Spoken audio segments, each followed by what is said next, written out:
Next heading डालो। छोटी छोटी डेफिनेशंस करनी है आज हमने। करंट डेंसिटी, ठीक है। तो करंट डेंसिटी नाम से ही पता चल रहा है, इसको हम जे सिंबल से डिनोट करते हैं, कैपिटल जे से, ठीक है। डेंसिटी का मतलब होता है with respect to area volume कुछ लेंगे, तो करंट डेंसिटी क्या कह रहे हैं हम, करंट पर यूनिट एरिया, ठीक है।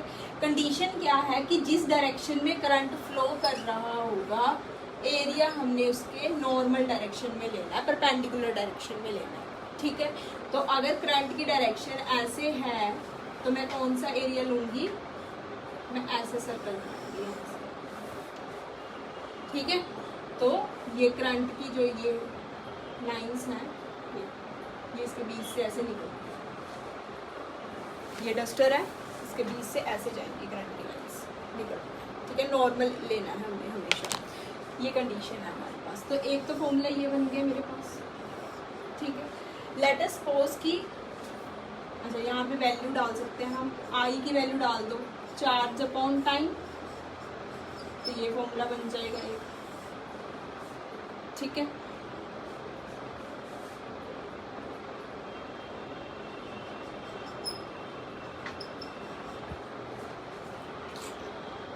अगर मेरे पास कोई ऐसा एरिया है जो नॉर्मल नहीं है किसी भी कंडक्टर के, मतलब करंट के वो वाला एरिया नॉर्मल नहीं है, ठीक है, तो उसके लिए करंट डेंसिटी कैसे निकलेगी।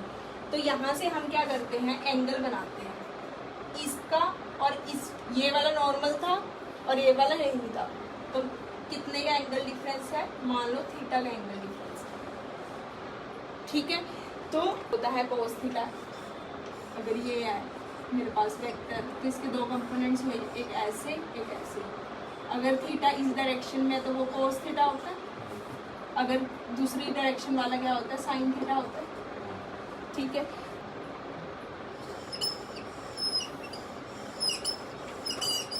मतलब जो एरिया का वेक्टर है वो ऐसे है, इसकी वजह से जो एरिया का वेक्टर है वो ऐसे है, ठीक है। तो मेरे पास कौन सा कंपोनेंट आ रहा है इस डायरेक्शन में, कोस थीटा वाला आ रहा है ना, ये वाला, ठीक है। तो हम क्या लिखेंगे यहाँ पे कि जो एरिया लेंगे वो ए एन कोस थीटा वाला लेंगे, नीचे ऊपर करंट क्या आ जाएगा, आई। उस केस में लेंगे जिस केस में मेरे पास ये वाला एरिया नॉर्मल नहीं दिया, ठीक है। अब इसके बाद ये लिखो,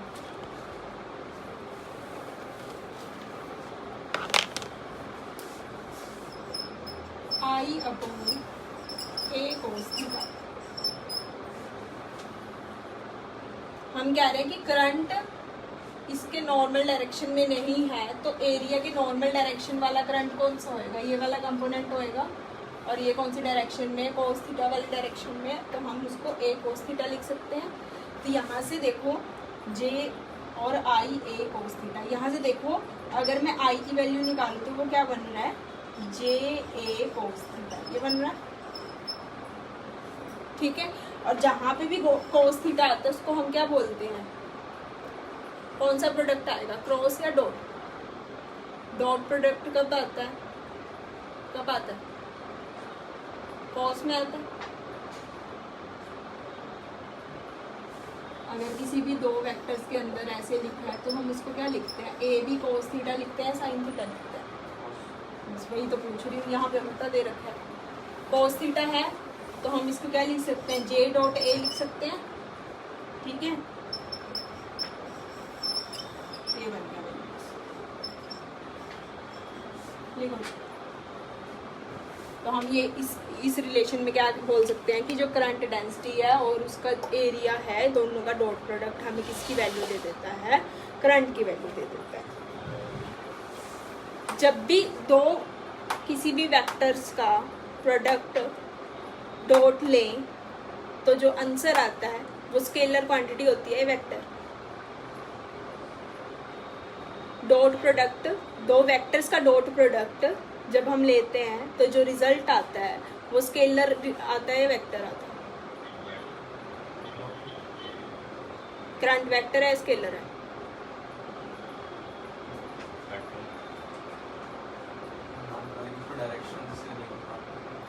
उस दिन क्या पढ़ाया था मैंने, स्केलर है वेक्टर।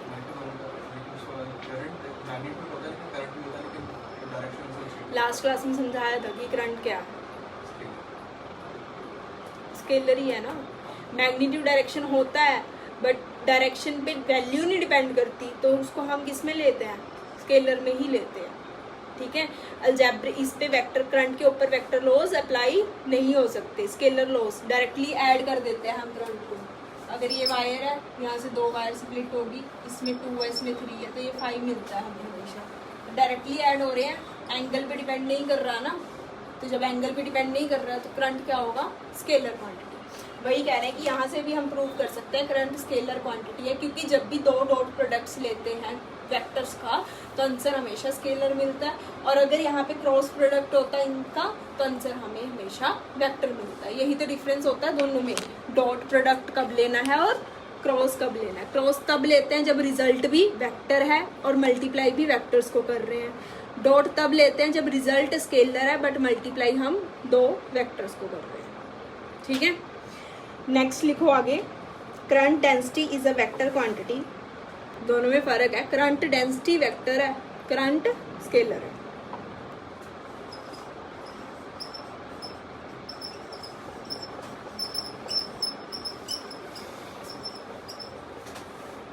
आई का फॉर्मूला हमने किया था अमन लास्ट क्लास में, क्या था, NEAVD, याद है। ठीक है, ये फॉर्मूला हमने किया था ड्रिफ्ट वेलोसिटी के साथ करंट का रिलेशन। और अब हमें पता है करंट डेंसिटी क्या होती है, I/A। इसमें I की ये वैल्यू डालेंगे तो क्या बनेगा, NEAVD/A। तो A से A कैंसिल, तो आंसर क्या आएगा, NEAVD। ये आ गया किसका रिलेशन, ये होती है ड्रिफ्ट वेलोसिटी और ये होती है करंट डेंसिटी। ड्रिफ्ट वेलोसिटी वो वेलोसिटी जब सेल को कंडक्टर से जोड़ दिया है और उस टाइम पे जिस वेलोसिटी से इलेक्ट्रॉन्स ड्रिफ्ट होना शुरू हो गए हैं उसको हम बोलते हैं ड्रिफ्ट वेलोसिटी। ठीक है, तो करंट डेंसिटी और इसका रिलेशन आ गया NEVD। यूनिट बताओ करंट डेंसिटी की, करंट अपॉन एरिया। करंट की यूनिट क्या होती है, एम्पियर, और एरिया की मीटर स्क्वायर, तो यूनिट क्या बन जाएगी, एम्पियर पर मीटर स्क्वायर। लिख लो,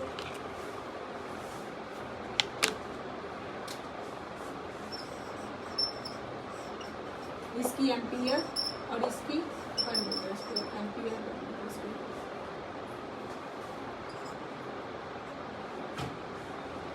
ठीक है, देखो करंट हमने क्या बोला कि हम इसको ऐसे भी लिख सकते हैं कि अगर मेरे पास स्मॉल सरफेस एरिया है, ठीक है, करंट डेंसिटी क्या होती है, करंट अपॉन एरिया। ठीक है, और ds क्या है, एक तरीके से एरिया, एरिया से एरिया कैंसिल आउट हो गया, करंट ही आ गया ना। तो वही कह रहे हैं, अगर मुझे स्मॉल सरफेस एरिया के लिए उसकी करंट डेंसिटी पता है, मतलब इतने से सरफेस एरिया के लिए करंट डेंसिटी J है, तो अगर मैं उसकी इंटीग्रेशन कर दूँ तो मुझे पूरे कंडक्टर की मिल जाएगी, वही लिखा है बस। तो पूरे कंडक्टर का मुझे करंट मिल जाएगा। ठीक है, तो एक फॉर्म इसमें भी हम इसको लिख सकते हैं, लिख लो बस।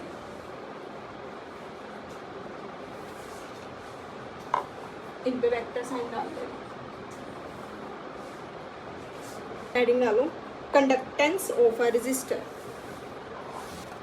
देखो, it is the measure of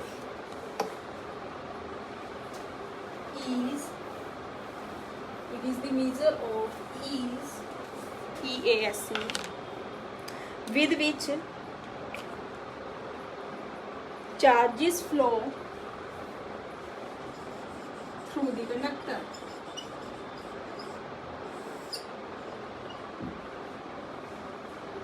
इसको डिनोट करते हैं G से, कैपिटल G। उल्टा है किसके, रेजिस्टेंस के। रेजिस्टेंस क्या होती है, रुकावट होती है, और ये क्या है, इजीनेस है। कितनी इजीनेस से हम मेजर करें कि कितनी इजीनेस से करंट फ्लो कर पा रहा है, उस प्रॉपर्टी को हम क्या बोलेंगे, कंडक्टेंस ऑफ द कंडक्टर।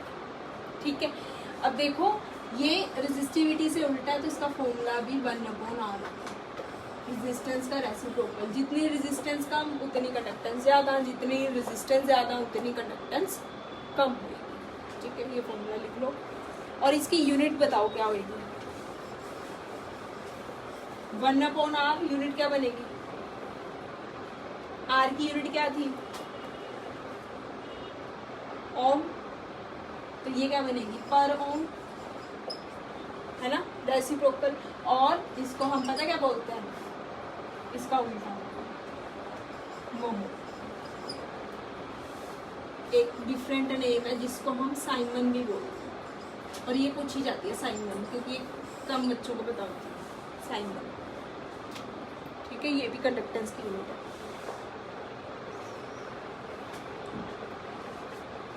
अब जैसे रेजिस्टेंस के लिए रेजिस्टिविटी थी, वैसे ही कंडक्टेंस के लिए क्या होगी, कंडक्टिविटी होगी।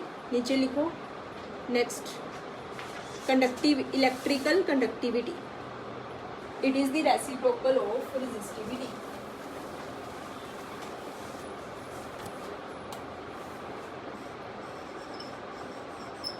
इसका सिंबल होता है सिग्मा। ठीक है, कंडक्टिविटी का सिंबल सिग्मा। सिग्मा क्या है, रेजिस्टिविटी का रेसिप्रोकल है। रेजिस्टिविटी की यूनिट क्या आई थी, ओम मीटर आई थी। ठीक है, और इसकी क्या होगी, पर ओम पर मीटर। ठीक है, और महो पर मीटर, और सीमन, कोई सीमन लिख सकते हैं। सीमन का सिंबल कैपिटल एस है। ठीक है, अगर सिंपल लिखना सिंबल, फॉर्मूला लिख लो इसका। रेजिस्टिविटी का जो हमारे पास आया था उसको उल्टा कर देना, Ne² टाउ। देखो इट डिपेंड्स ऑन, अब ये उल्टा काम कर रही है रेजिस्टिविटी के। रेजिस्टिविटी किस पे डिपेंड की थी, टाउ और एन पे, नंबर डेंसिटी और टाउ पे, और इनवर्सली थी दोनों के। ये क्या होगी, डायरेक्टली हो जाएगी। ठीक है, लिखो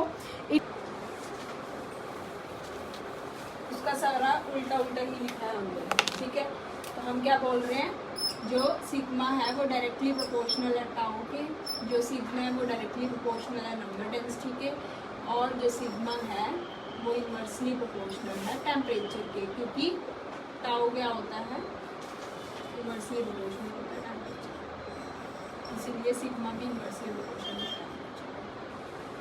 ठीक है, ग्राफ कैसे बनेगा, सिग्मा और टाउ का ग्राफ बनाना है अगर मुझे, इनवर्सली का ग्राफ कैसे बनता है, नीचे ऐसे